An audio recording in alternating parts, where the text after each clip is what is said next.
you. Thank you.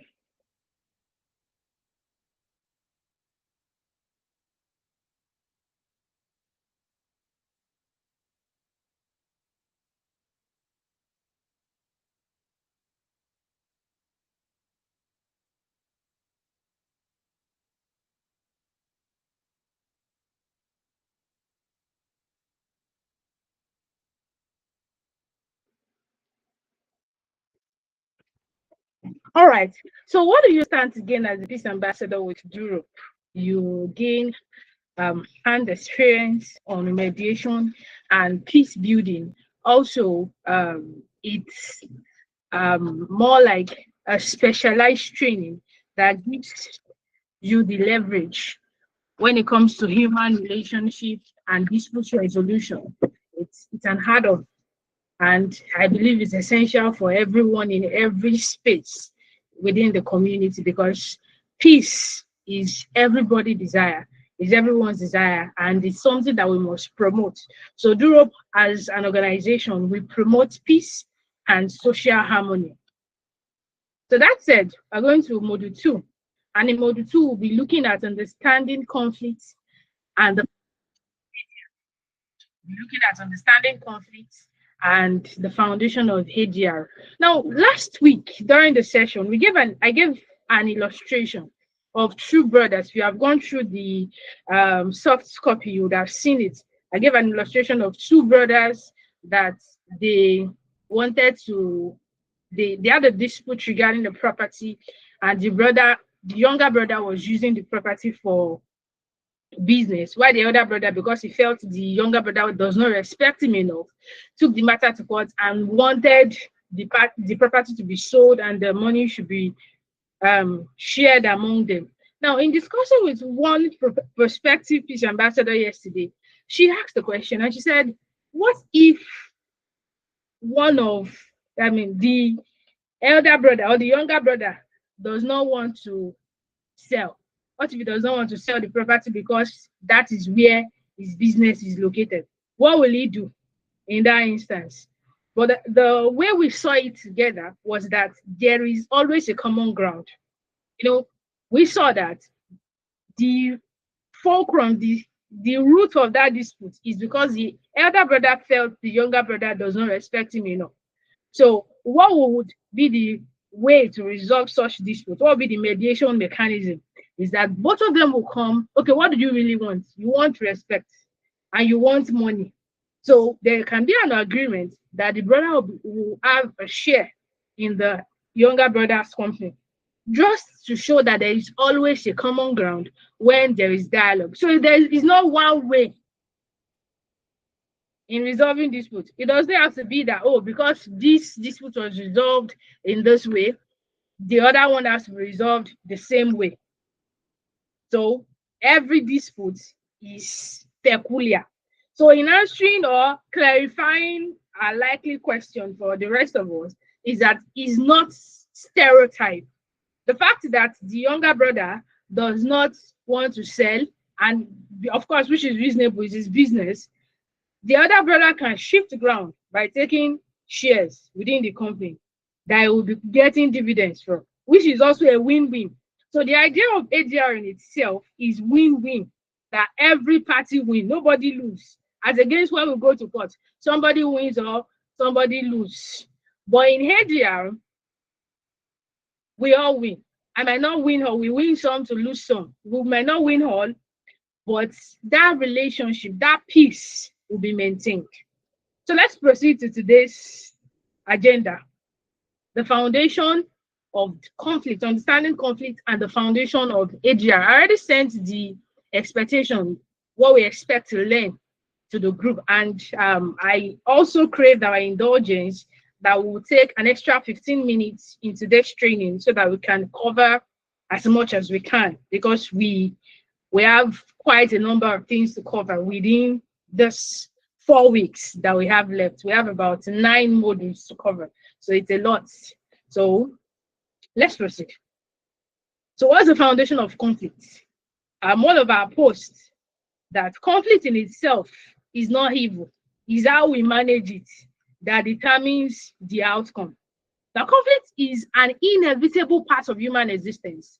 Conflicts occur in every sphere of human existence, whether they are interactions or different goals or competition for limited resources. Conflict will always occur because it is believed that conflict is what strengthens relationship. Now, conflict in itself is not to destroy, it's actually to build and help people, parties, to understand themselves and to be able to relate well with themselves. So it only becomes destructive when it is not properly managed.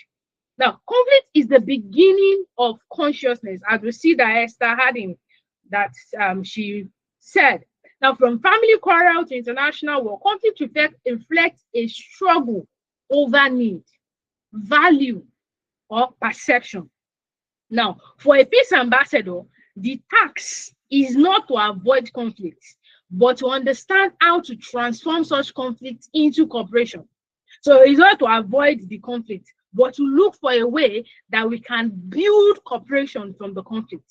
Now, we have different scholars that have spoken and giving different perspective about conflict. We have the Dutch said the dynamic process in which two or more individuals perceive incompatible goals or interference in achieving their objective. So there is always something that appears to be at opposites when it comes to conflict. But when we understand that, oh, it is not to destroy, it is to help these people to be better.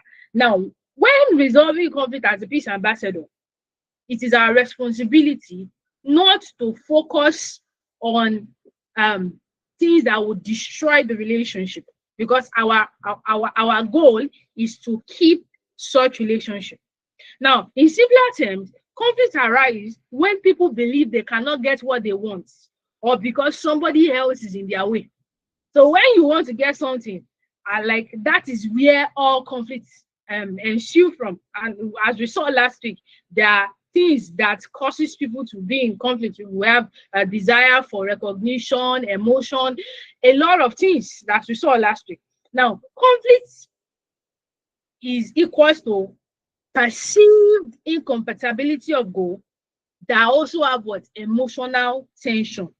Now, there are actually 4 types of conflict. We had an opening of this last week. We have intrapersonal conflict. That's a conflict with oneself. Oh, whether I should do good or I should not do good, which we see that many people go through. But overlying, like the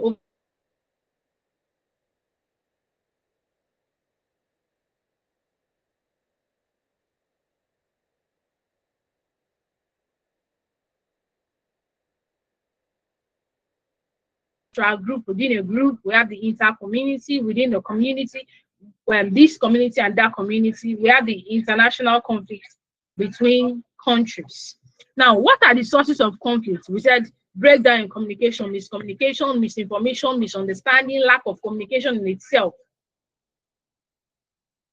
Now, communication, when it is broken down, it will lead to conflict. For instance, somebody is not saying something. It is natural in humans what? To assume. So breakdown in communication could and most times leads to conflict. And that is part of the work of a peace ambassador. We promote dialogue. Other people will encourage them to have that conversation, that hard conversation, so as to be able to resolve the dispute. Now, another sources of conflict, we have competition for resources. There are scarce resources. If you grew up in a house with so many siblings and so many people around, you know that when there's a resource, it has to go around. So how do we say it? The fastest is the fastest or the quickest that will get it. So we'll say that the patient dog eat the fattest bull does not apply. So that's another reason for conflict, the competition for resources. We have cultural or religious differences. We have diverse religious belief. Even in the same religion, there are diverse beliefs in itself. So this can cause conflict. But let's not forget that just like the motto of Europe is that there is always a common ground. In every instance, there is always a common ground. So what is the job of a peace ambassador? To find that common ground. Now, another source of conflict, we have power and inequality. So there is always an inequality of balance of power.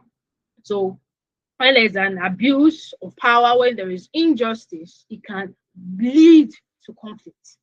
We also have unmet psychological need, the desire for respect, identity, and belonging. This is a very underlying reason for conflict. And the funny thing is that people will not say it.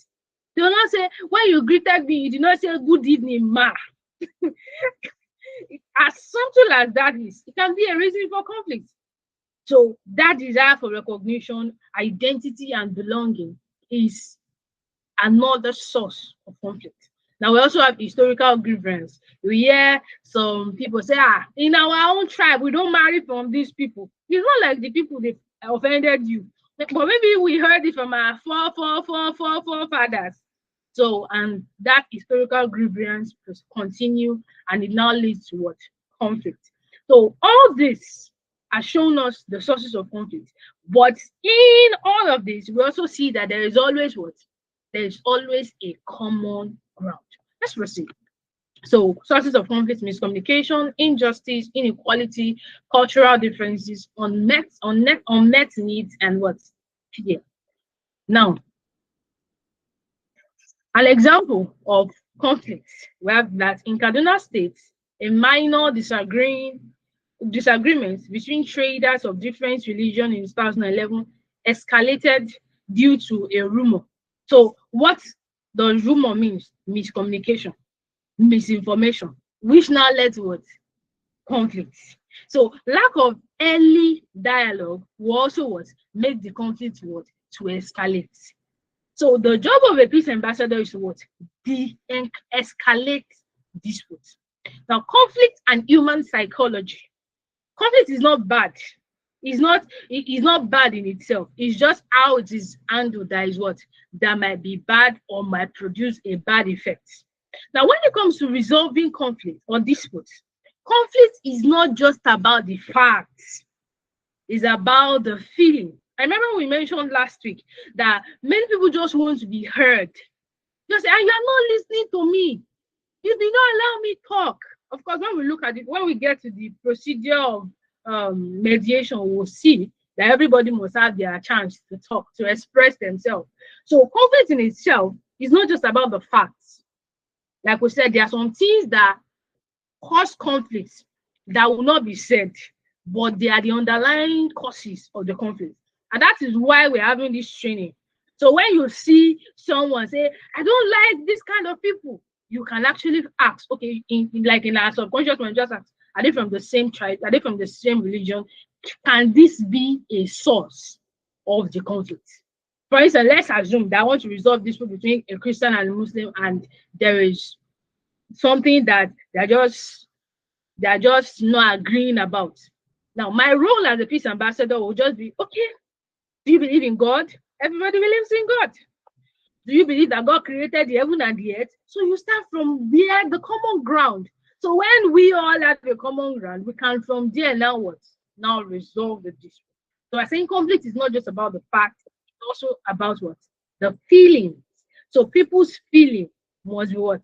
Must be considered in resolving disputes. People's feeling must be considered. Now, the psychology behind conflict, we have perception. Perception, each party believes that they are right. So, to the suggestion I gave on the group, how many of us read the chapter 1 of the book, How to Influence and Influence People? You can just raise your hand. How many of us have read it? Chapter 1. Okay, one person, I'm seeing one hand. How many of us have read the book? At least chapter 1 of the book. Just raise your hand. Just click to raise your hand on your screen. Okay, Mr. Daniel. Now, one thing we would see in that chapter 1 is that he spoke about that everybody, every one of us, we're always right. We hate criticism. criticize. Of course, we'll see. There's an example I have in this in our training manual that, for instance, just come and the person maybe intentionally or mistakenly broke the cup. You know, there's a way you can say it. You can say, you broke the cup. And you can say, okay, sorry a moment, let me admit a few. All right, thank you.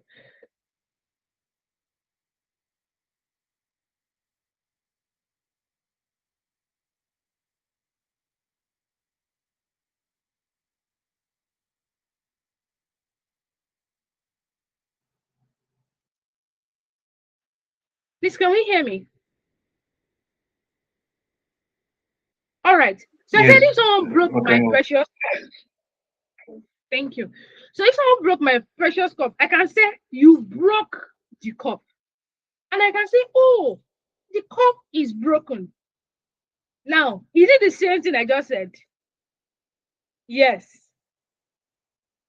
But if I say you broke the cup, the person can say, ah, the cup was just here. I did not see it. It just fell. You're giving the person the opportunity to what? To exonerate themselves, which will mean that the person is not responsible. And you will be hurt because your cup has been broken, which is the truth. Or if you say, oh, this my precious cup is broken, what do you think the person will naturally say? Please, I need a response. What do you think the person will naturally say? Say, oh, this my cup has broken. What do you think the person will naturally say? Like, sorry for the cup that is broken. So they say, oh, I'm so sorry. I didn't even know that it was here. Is that clear? But when you criticize the person will naturally what? Say, it's not me. Oh. But when you do not focus the issue on the person, when you don't criticize, we tend to achieve more peace. So what we are pointing at is that the perception, how that everybody believe that they are what? They are right. Just think about any time that you do something. There is something in your mind that wants to just show that there's no other way I would have done it. I remember part of the story that was said in the book, chapter 1, How to Win Friends and Influence People, that these two, who send your heart? It's not what we see that you do that we know. You are killing people up and down. You are saying that you are a kind person. How? How will we know? But just to show that we don't criticize ourselves. No matter what we do, we believe that we are right. So when it comes to perception in dispute resolution, I have responsibility, not what? Apportion blame. I am not to criticize. It's not in your work. It's not in our office to tell, oh, you are the bad, you are the good. No, we don't take sides, we don't judge, we don't criticize, because we are not focusing the dispute. We're not focusing on the person. We want to resolve the dispute. So we also have the attribution. The attribution. You caused this. Just like the cup example. The person might even say, why did you put your cup here? It's the person that broke it. Oh, I said, why did you put it here? You're supposed not to put your cup here. You're supposed to be here. You'll be like, okay. But if you had just said, this cup has broken, the person has more tendency to apologize rather than what? Shifting the blame. Now, another one, the psychology behind conflict. We have ego, and identity. So people defend not just because of their interest, but because of their pride. Then how will you say I am this? I'm not, though, it's not me. That's to show human nature. That's human nature. Every one of us, we do that. Everybody. We don't want to take the fault. We don't want to take the blame. So my responsibility as a peace ambassador is not to apportion it, not to criticize, to focus on the disputes rather than focusing on the personality being wrong. Now, to manage conflict effectively, A peace ambassador must separate the person from the disputes, must separate the people from the problem, and focus on the issue and never attack. So I'm giving the broken glass cup approach. So we must never attack. You're not attacking anybody. Your own is just what, to resolve the dispute. And that is why a peace ambassador must not get emotional. How can you do this? Humans, he's a human being, can't do it.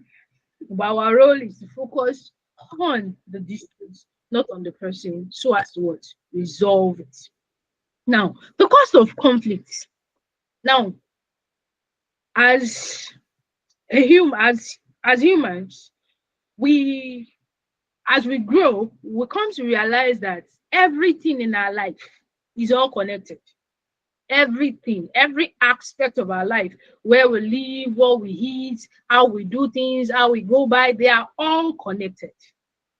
So, do you know that a dispute in itself can affect an entire generation? Now, coming to the causes or the costs, what dispute can cost us, we don't know how much it costs, because many times we've chosen dispute over peace. We've chosen disagreement. So I will never agree for that person. We've chosen that over peace, and we don't know what we have lost. Now, when disputes are left unresolved, conflict can drain people. It can drain communities. We have the emotional costs. How that when it escalates, people can go and destroy properties, they can destroy lives. We have the social cost. There's a broken relationship. How many of us have seen the movie Aloe Vera? How many of us have seen the movie? Just raise your hand. How many of us have seen the movie? Because of disputes, they said that they must not have relationship with other people, that their children must not marry. You must not marry a Vera, or you must not marry a Aloe. Don't go to the yellow camp, or don't go to the blue camp. That in itself is an effect of conflict, because it breaks relationship, it builds distrust. What are the psychological costs? Trauma, fear. You just see somebody that you are not in you are in dispute with. Your heart start palpitating for no reason. You're just scared. This person is gonna get hypertension. That's why we are there, so that will not occur, right? Now, political cost, it weakens government and it breeds instability, that the president will not be able to focus, or the leader will not be able to focus on what is important, and there will be a distraction on the side. Now, introduction to ADR. Last week, we saw that ADR is alternative dispute resolution. Is a means where people resolve their disputes outside the traditional court system. So ADR refers to the process that allows parties to resolve disputes outside the formal court system, focus on dialogue, cooperation, and consensus. Now, what are the methods, major forms of dispute resolution? We have negotiation, parties discuss directly or through their lawyers. We have mediation, a neutral third party facilitates communication. We have conciliation, similar to mediation, but here the conciliator can suggest resolution, and that is why at Duro we merge the two, mediation and conciliation. They are the two which we use to resolve disputes. We have arbitration, which is like a formal court system, but is now party controlled. Now, the arbitrator, when it comes to arbitration, the award is the judgment is called an award, and it is binding on the parties. Same for mediation and conciliation. We have a settlement agreement, which by the new Mediation and Arbitration Act 2023 is binding, because it's a contract that is enforceable in the law court. Now, what are the core principles of ADR? We have voluntariness. It's party that decides to participate. And that is why when we want to resolve disputes, we give them a form to fill. It's called a voluntary form that they will fill and they will know that it's something they agree to do voluntarily, because voluntariness is required when it comes to resolving disputes. We have confidentiality, how that the dispute resolved is private. When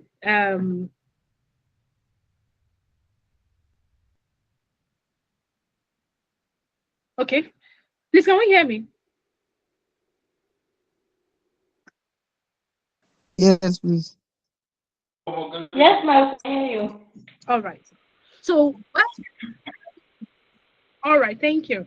We have confidentiality, that whatever is discussed in mediation is private. But the cases are reported in the law reports. Even the lower courts, we have some people that report lower court cases as against our Ganifa Emi law reports, the yellow and blue. But we have other people that report court, because the court is a public place. Anybody can be there. But when it comes to ADR, it is confidential. It keeps the secret. Now, ADR is so confidential to the extent that whatever is done in ADR cannot be used as evidence in court. That's to show you how confidential it is. We have neutrality. The third party must be impartial. As a mediator, as a peace ambassador resolving disputes, we have the responsibility to be impartial. If there is anything that you feel will make you not to be neutral, you can verily disclose it to the parties. And if they are okay with it and say you should proceed, you can proceed. But that neutrality is very essential. We also have flexibility. The process is flexible, and the parties can adapt. ADR, I've had an arbitration session that was held via Zoom. The other party joined. I was in Benin. The other party joined from Lagos. He said he did not want to travel down. And it's flexible. We accommodated that. Of course, the court process now, you can even apply for virtual hearing. Of course, that one is a long time, but you can get virtual hearing. But ADR is flexible, how that it can accommodate the different schedule, different things that parties want to bring for it. Also, ADR brings a win-win solution. That's the sweetest part. When you go to court, one person takes all. But in ADR, you win some, you lose some. So it's a win-win for you. Everybody win. Everybody is happy. Relationship is restored, is preserved. So let's do some comparison between ADR and litigation. I believe everybody in this training, we know what litigation is. Litigation is a court process. Court, how that people go to court, and there's a judge, the formal court setting. That's what we call litigation. Now, what is the difference between ADR and litigation? When it comes to ADR, the approach is collaborative. The parties agree together on how to go about it. We have in litigation, it is adversarial. We are enemies. I remember one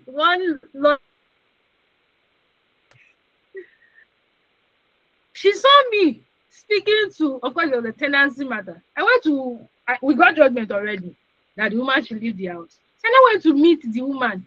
I was now trying to speak with the defendants, the tenants that were evicted from the property by the court judgment. And ma, please leave this property, because what I will do, me myself, I will not like it, because I will come and pack your load out, and I don't send. When I'm doing my work as a lawyer, I am a lawyer. I am carrying it out to the core. So I am begging you, with all the humbleness in my heart, or the humility in my heart, please pack out. My client was angry. She was like, "Who were you talking with her? Why are you discussing with my enemy?" Like, enemy? Have we entered enemy now? But that's what the court system is. It makes people what? Adversary. It makes people adversary. You see the other person as your enemy, that you are fighting, you are dragging. Now, what is the cost? Now, when it comes to mediation, conciliation. Prior to now, the cost was lower. Of course, I'm going to speak the facts as it is. It was very low. In short, in Lagos, it's even free. I think the money people pay maximum is 2,000. They ask you to go and photocopy your N9 or one thing, but you will not spend up to 2K to do the mediation and conciliation one, like in the government own. Then the courts, there is high payments, you pay lawyer, you do a lot of things, you pay appearance fee every time we go to court. Like one of my clients, like last month, he wanted to evict one of his tenants. And I told him that this tenant, I don't think ADR will work for him. He seems to be a stubborn person. Let's just take him to court. And I told the tenant, the landlord, please, your money is just 100,000 and you pay 20,000 every time we go to court as appearance fee. I'm looking for the footprint though. Of course, it's not everybody that does that, but that's just the case. And the landlord was like, how much is the rent? Please, I'll pay almost 200,000 to just get judgment, and I will still pay the stubborn to execute judgment. So the court process is really more expensive. Now, coming to the reality, the current reality, when it comes to ADR, sometimes is now expensive, but you can't compare it to the court. Court is usually more expensive, and also the emotion, the requirement is you always demand more. So ADR is better. I'm talking about that cost emphatically. Now the duration, ADR is a time frame within which every dispute must resolve. Now at Europe, we have 60 days, a 60 days time frame from inception. That's maximum of 2 months. The matter must clear it. That's our standard. Within 2 months, every dispute must be resolved. Of course, the rule provided for something similar, how that there's a time frame within which every dispute must be resolved. But when it comes to the court, there is a long time, especially when you are not happy. You're not happy with the judgment. Magistrate, you go to court of high court, you go to court of appeal, you go to Supreme Court, and Supreme Court you go to God, because Supreme Court is final.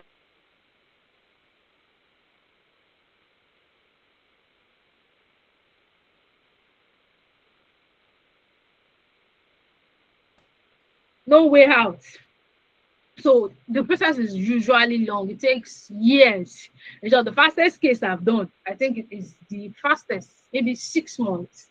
That's the fastest, and it's because it's undisputed. If it's disputed, we drag and drag and drag and drag, and it just is draining. As a business person, I'm actually saying stories. I mean, real life experience.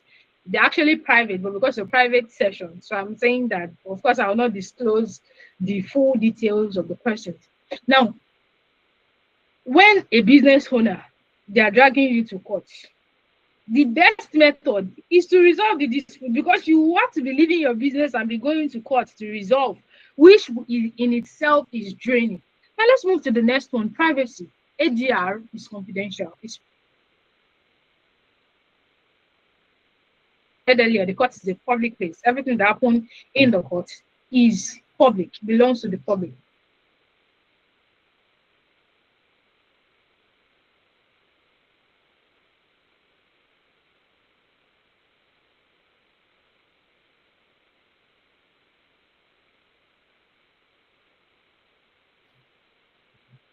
All right, so the outcome when it comes to ADR is mutually agreed.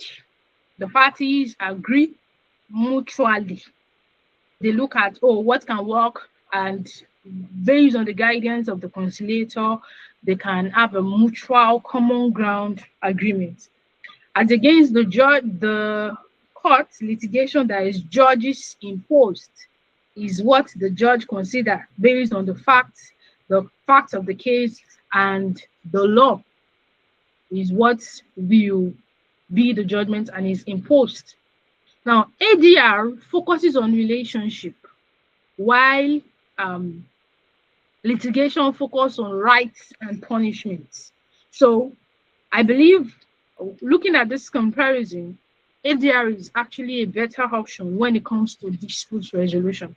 Like one judge said, I remember Judge of Okala then, he said it's only ADR that gives lasting peace. If you have peace from litigation, don't go and sleep. They can reopen your case and bring new facts, and matter goes on and on and on. When it is ADR, especially settlement agreements, it's unappealable. You can't appeal on that. It's binding on the parties. Now, ADR in Nigerian law, we have the Arbitration and Mediation Act. I've been mentioning this. It's the 2023, it repealed the 2024. We have the multi-door court system. We have 26 states in Nigeria out of 23 states in Nigeria out of the 36 states have subscribed to the multi-door court system. That's multi-door court house, that they have the alternative dispute resolution apart from the litigation system. So we have the multi-door court system that is established to promote ADR. We also have the Citizen Mediation Center, Lagos, established in 1999. They offer free mediation services to the public. Also, we have the Institute of Chartered Mediators, where I am an associate. They regulate and train professional mediators on dispute resolution. Now, ADR is recognized in Nigerian court for settlement through mediation, and when a terms of settlement is signed by the parties, let's assume that the case is already in court, they file it in court as terms of settlement, and the judge pronounce it as consent judgment. And that one in itself, as I said earlier, is not what? Non-appealable. You cannot go and appeal on what you agreed to do now. So it is binding and binding forever. Amen. All right. So Africa and global perspective. Kenya, we have the National Peace and Mediation Strategy.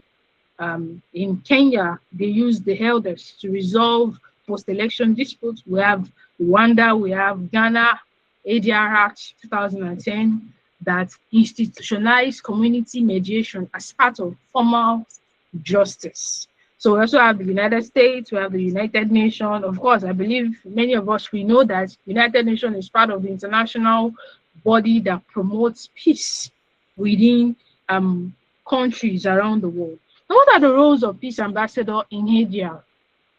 Roles of peace ambassador in ADR. We have peace ambassadors promote ADR awareness.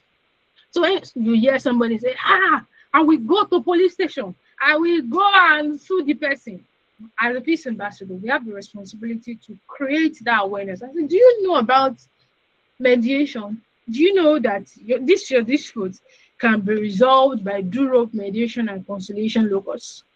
Do you know that irrespective of the fact that, you are in Ibadan, you can just send a request to their mail and they will attend to your dispute?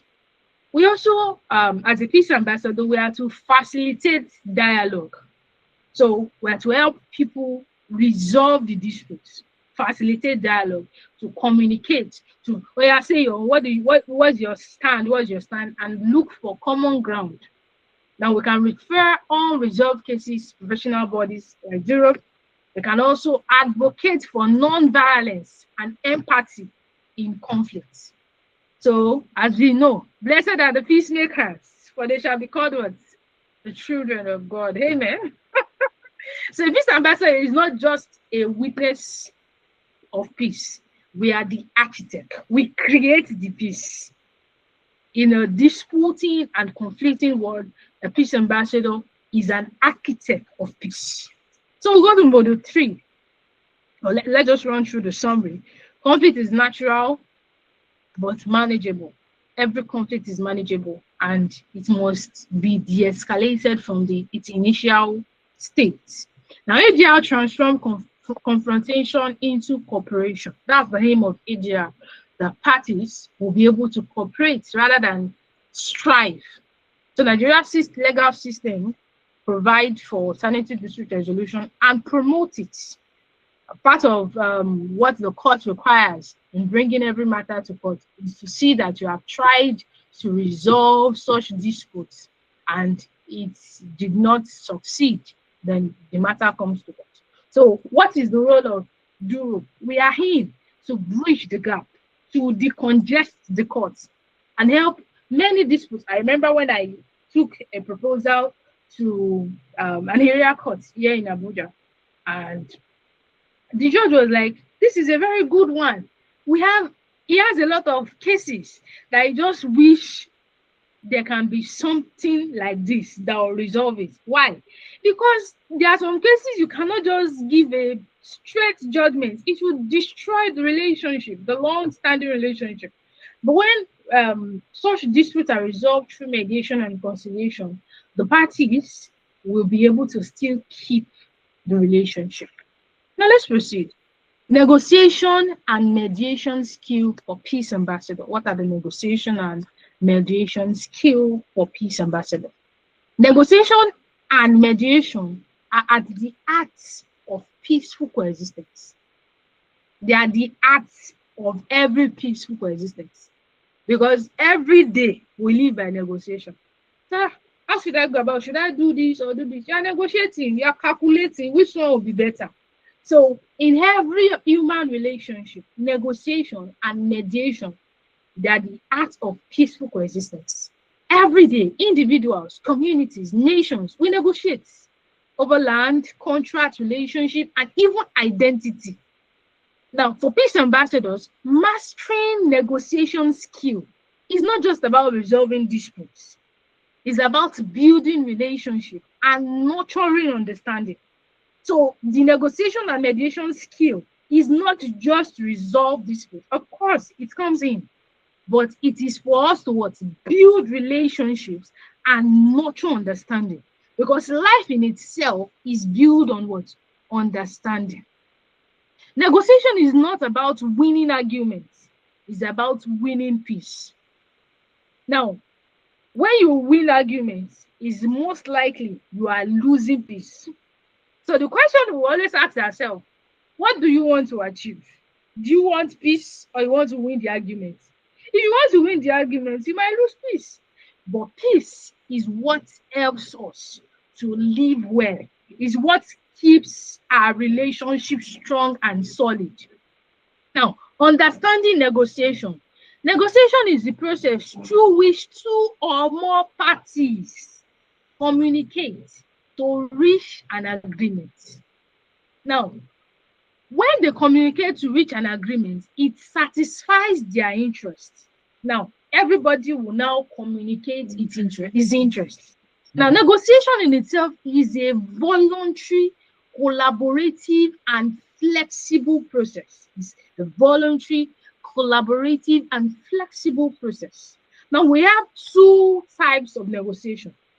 We have the positional bargaining, and we have the interest-based negotiation, PB and IBN for short. Positional bargaining. What is positional bargaining? Now, each party takes a stand and argues for it. Now, each party just says, this is what I want, and nothing changes it. But let's go back to that example. I want us to sell this property. Nothing. That's all I want. The two brothers. I hope you remember. Just sell the property. That's all I want. I don't want any other thing but the property be sold. That's what position. You just want the property to be sold. Now, interest-based negotiation focus on underlying need and shared interest. It provides a win-win resolution. The interest-based. Now, look at the example I wrote here. I wrote the coconut example. I believe that I would have mentioned it in the last class, that we have Amina, Blessing, and Christopher. Amina, Blessing, and Christopher. Three of them are fighting over a coconut, just one sweet coconut. Amina insists that she wants the coconut. Blessing insists that she wants the coconut. Christopher insists that he wants the coconut. But when there is a dialogue and there is negotiation, we come to understand, oh, Amina, you just want the back, the shell of the coconut. Blessing, you want the fruit.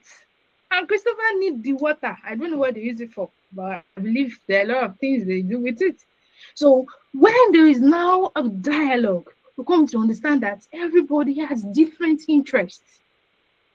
You that you want shell, you that you want the fruit, you that you want the water. There's a way we can create a synergy that everybody will get what they want and everybody is happy. But when you are arguing from a position, just the coconut, you don't want any other thing, the coconut, even if you are going to waste the water that somebody else needs, you are going to throw away the shell that somebody needs. So when it comes to interest-based communication and negotiation and mediation, will help to know the underlying need of the person, of the parties in dispute, and will now encourage a mutual understanding, how that both parties, what they want will be considered, their feeling will be known, and that dispute will be resolved. Now we have the Harvard negotiation model. What is the Harvard negotiation model? It says it was developed by Roger Fisher and William Curry. Now, this model is central to ADR. It rests on 4 key principles. Number 1, separate the people from the problem. We said this earlier. We have the responsibility to focus on the issue, not personal attack. To focus on the issue, separate the people from the problem. Number 2, focus on interests, not position. Just like the coconut example, when we focus on the interest, okay, Amina, you want the shell, Blessing, you want the fruit, Christopher, you want the water. When we focus on the interest, we'll be able to resolve the dispute in itself and not having it clustered together. Number 3, invent options for mutual gain. As a peace ambassador, it's our responsibility to look at it wholesomely. And that's why neutrality is very essential. Look at it without any iota of bias and create solution. What will be the solution to this problem? What is the common ground? And what will be the solution? Number 4, use objective criteria based on agreement and fairness, law, and shared standard. So we'll use objective criteria to resolve the dispute. Like, what is the objective? What do you want to achieve with this? What do we want to gain? What is the vision? What's the end point? Then we'll look at what ground levels everyone, and what we'll be able to resolve the dispute. Please, are we together? Please, I need a Yes, response. ma'am. Are we together? Yes, ma'am, we have. We're together? All right. So let's proceed.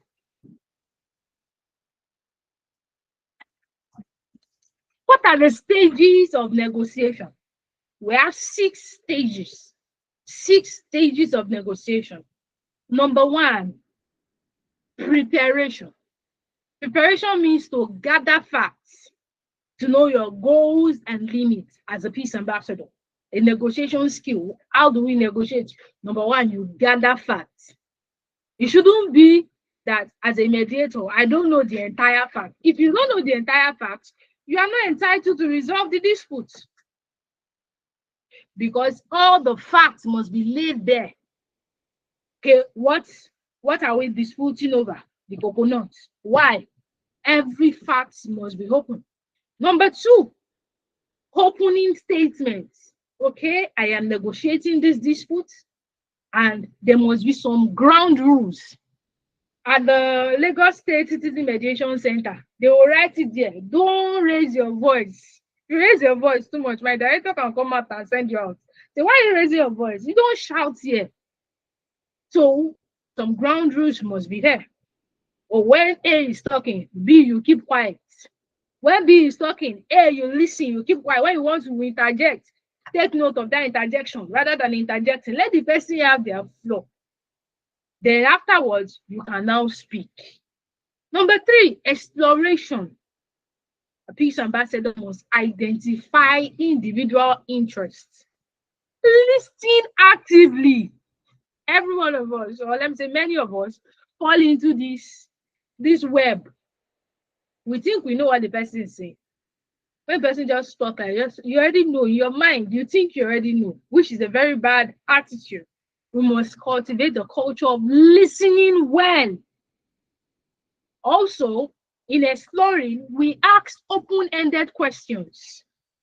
Open-ended, what do you think? How did this make you feel? Open-ended question that does not give a yes or no answer. I think that's a short definition of open-ended. Question that allows the person to explain. Open-ended question. Let the person talk. Number 4, bargaining. Explore options. Make proposals. Okay, what do you think? How about we do it this way? How about we do it this way? Sometimes in this bargaining, we can have caucusing. What is caucusing? Caucusing is the process that we take each party, we discuss with them individually. We take them away from the general, like, when it comes to mediation, you sit down, I sit down. I mean, the mediator sits, the disputants A and B, they sit. But caucusing, you take A to one corner and tell him what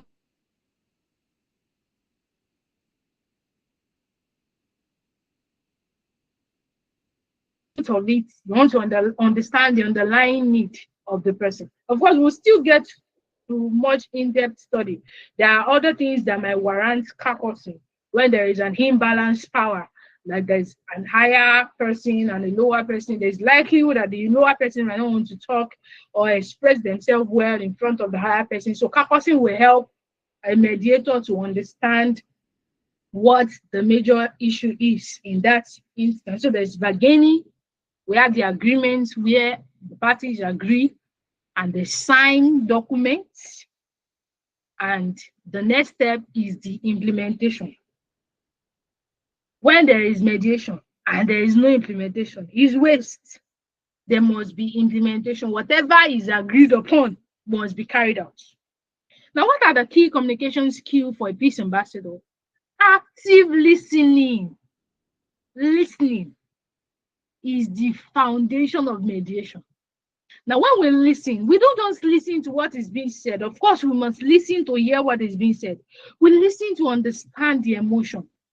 Now, what does listening mean to the disputant? Listening means that you respect. And we said dispute is not about what? The fact alone, but what? The feeling. So listening is the foundation of mediation. It shows respect and builds trust. When we listen, we are building trust. Person know that, that means this person really wants to get where my problem lies.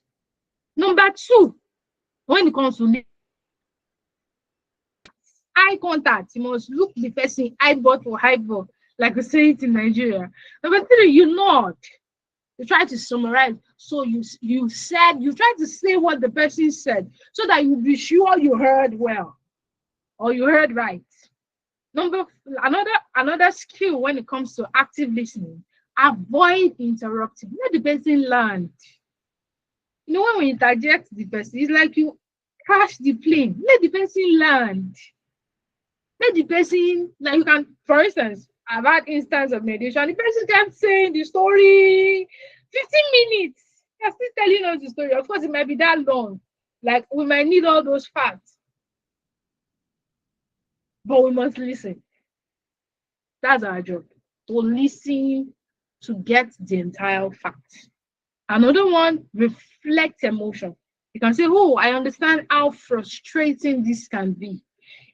And that will come to empathy, that you are putting yourself in the person's shoe. That, I understand how you feel. I understand. So that bringing us to empathy. Empathy. Understanding another person's feeling and perception. When you understand the person's feeling and perception, we said it will help to what? Reduce defensiveness. What are the other techniques of mediation and negotiation? We said ask questions. In asking questions, you ask what? Open-ended questions. And we said open-ended questions are questions that do not have answer of yes or no. They are answers that require questions that require what? An explanation. How did the situation start? You ask question with WW, w.w.w.h, as they taught us letter writing in secondary school, junior secondary school. What, where, when, and how. Just ask open-ended question. You can ask, what do you hope can happen now? Here I wrote BATNA, that's best alternative to negotiate agreements. Or what now? Worst alternative to negotiable agreements. So there will be the best approach and there will be a worst approach. Number 4, neutrality. We said avoid blame or judgment. A peace ambassador must not be found criticizing. You are not to say who is wrong or who is right. If you know that one, know it in your mind. You sure you are not supposed to know. I'm not saying you shut your mind, but it's not in our place to judge. It is for us to resolve. Non-verbal communication. We have body language, we have tone, we have gesture, we have communication. This non-body communication, non-verbal communication, they communicate more than words. They speak louder. Like they said, actions speak louder than voice. Of course, what is being said is considered, but the expression must also be considered. Now, a mediator must maintain a calm and open posture. It must be calm that the person will be free to talk. Also, in every mediation session, we have the responsibility to introduce mediation. We'll introduce mediation to the people. Then, before we commence the resolution. Now, when we talk about mediation, mediation is a structured voluntary process in which a neutral third party, the mediator, helps disputing parties to reach a mutually agreed, acceptable agreement. He helps the parties to reach a mutually acceptable agreement. So the mediator will help them to reach an agreement, and it must be mutual. Now, as per the Arbitration and Mediation Act 2023, we have mediation is provided for from section 67 to 87. And the definition of mediation says mediation is a means, a process in which parties voluntarily engage with the assistance of a neutral third party to resolve their dispute by agreement. So parties resolve their disputes mutually by agreement. Now, what are the core principles of mediation? We have voluntariness, neutrality, confidentiality, self-determination, and impartiality. We've seen all this earlier.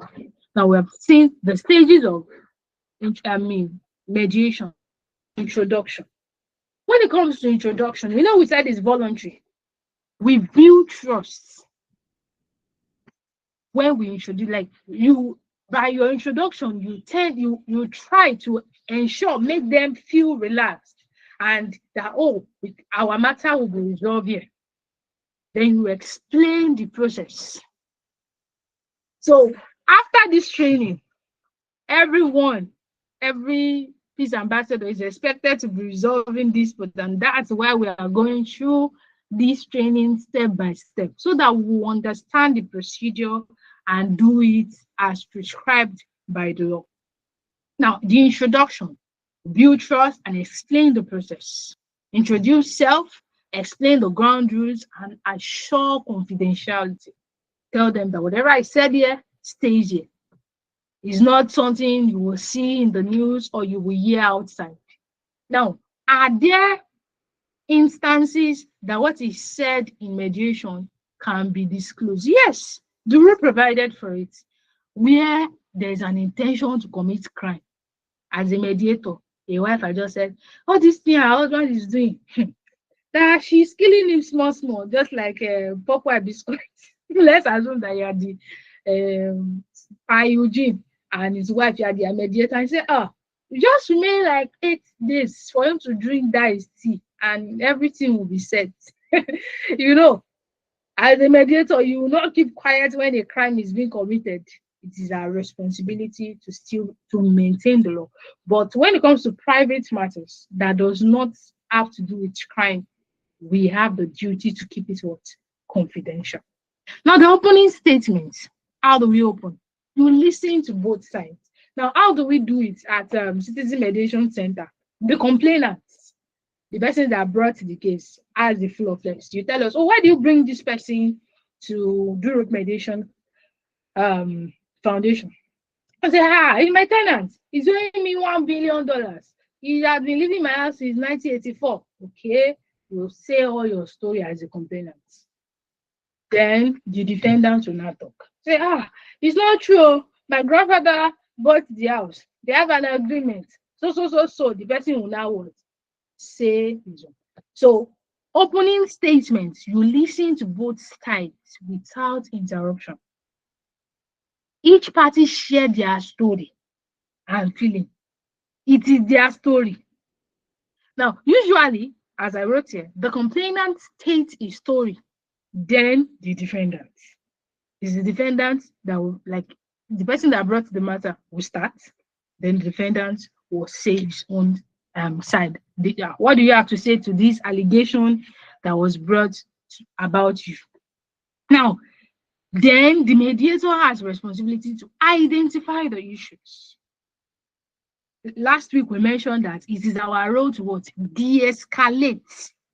You make it small to de-escalate the disputes.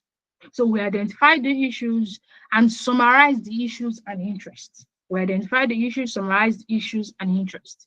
Number 4, exploration and negotiation. So facilitate dialogue. What do you think can be done? What do you think can be done? Then facilitate dialogue. We encourage brainstorming and mutual understanding. Now, when we introduce mediation to them, we tell them that this place is not that you get everything that you want, but peace will be restored. Everybody, there will be a win-win. If you are owing him, you're going to pay his money. But there will now be a flexible payment plan as against the court. If you don't have the money, they will garnish your property. If they garnish your bank account, if you not get it, there's a piper that they will sell your property to pay the person the money that you are owing. So number 4, we have exploration, negotiation, facilitate dialogue, encourage brainstorming and mutual understanding. Number 5, agreements building.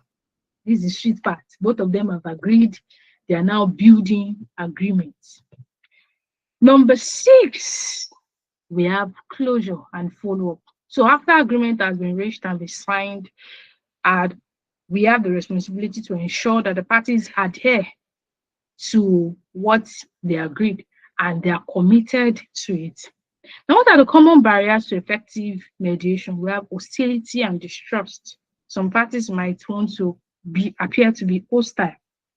We have power imbalance. When there is a power imbalance, and I spoke about that's one of the reasons we also do caucusing. We have poor communication, which we must avoid. There must be effective communication. No realistic expectation. Somebody expecting another thing, like bigger, something extreme. So those are common barriers. We also have emotional intensity, how that another person is extremely emotional and expects so much. So in balance. What are the mediator strategy to resolve disputes? We have the mediator must refrain from negative statements, like taking blame, taking sides, must refrain, must encourage empathy, use private caucusing session when necessary. We spoke about this earlier. Also, a mediator must be culturally sensitive. In mediating, we must be culturally sensitive. In Yoruba culture, elders are involved to signify legitimacy, especially when it comes to family disputes. You can say, okay, bring an elder. Let's look at how this can be. An elder from your side, let's say the wife, an elder from your side, also the husband. It signifies legitimacy. In the Hausa culture, the communal censor is highly valued. In Igbo language, Igbo traditional culture, reconciliation cycle emphasizes on respect and restitution. So the Igbos are loud on respect. So we must understand cultural sensitivity when it comes to peace building and dispute resolution. Now, this material, the soft copies will be sent to us to look at the takeaways and the questions and study it much more. So we've come to the end of today's session. Do we have any question?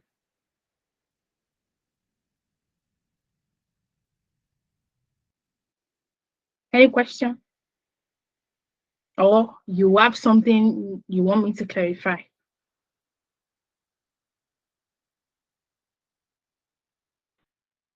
Okay, good evening. Please have a question. How- Besides how that mediation is followed and so I would like to ask when one party is not reasonable, like in the conflict resolution, to resolve it, and this party is like reasonable leading to mediation of this, but the other party is not reasonable. What what what are we doing? That, Please can you take it again? I didn't hear you. so I said, of course you emphasize that how that country is a voluntary decision that what if there's a case of a party that is not reasonable and the other party is willing to maybe the other party is willing to accommodate the mediation. Is the other when we are to our conflict resolution, two parties or when the other party is proving and proving or like maybe always like convincing approve to mediation or to conflict resolution. Okay, suppose to say is we strive for win situation. But in some cases, we have some parties that they are all out on the other party having a loss. They are not really able to see that, oh, we can shift ground. Of course, you turn shifting ground, which is important for citation. So how do you approach that? All right. If I get your question properly, you asked whether in an instance where another party is not willing to agree to proceed with mediation, what can be done? Is that your question? Yes, yes. All right. So as we said, mediation ADR process is voluntary, is parties controlled. So where there's a dispute between A and B, and B insists that he doesn't want to resolve the dispute, then the matter will go to court because that means negotiation has broken down. The other party refused to negotiate. But it's the duty of every mediator or as a lawyer to be able to convince the parties.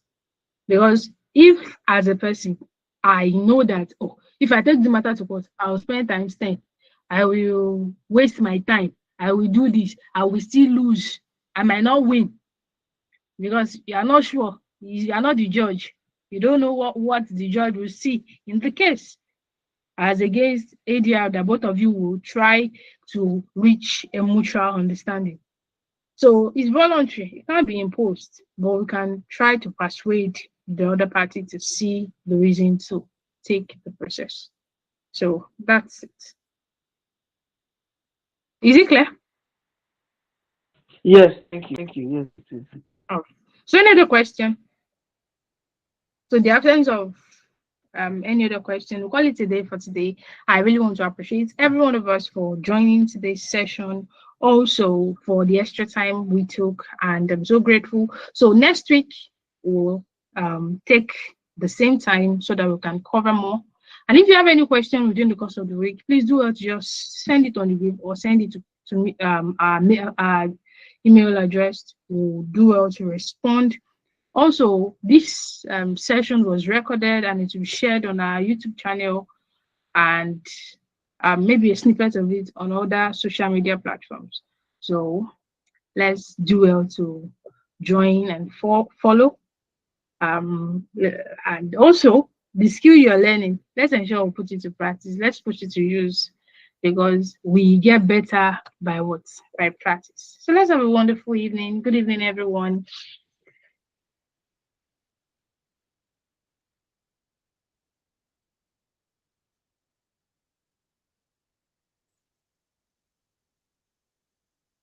Thank you very much, ma'am.